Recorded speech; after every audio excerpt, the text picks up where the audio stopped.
Llwynog.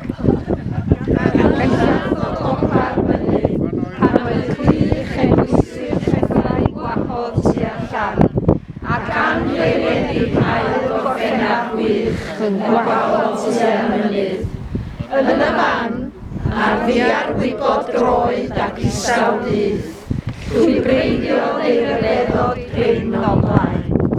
Ninnau heb ysgol ac heb yno chwys barlyswyd enid, megis tryndod faen y safon, pan ar ganol diofal gam, syldan y safodd yntau, ac i'w chlaw ei introed oediog, dwy sefydlog fflam ei lygaid arno. Yna, heb rhys na braw, llithrodd i flewyn cringoch dros y grib.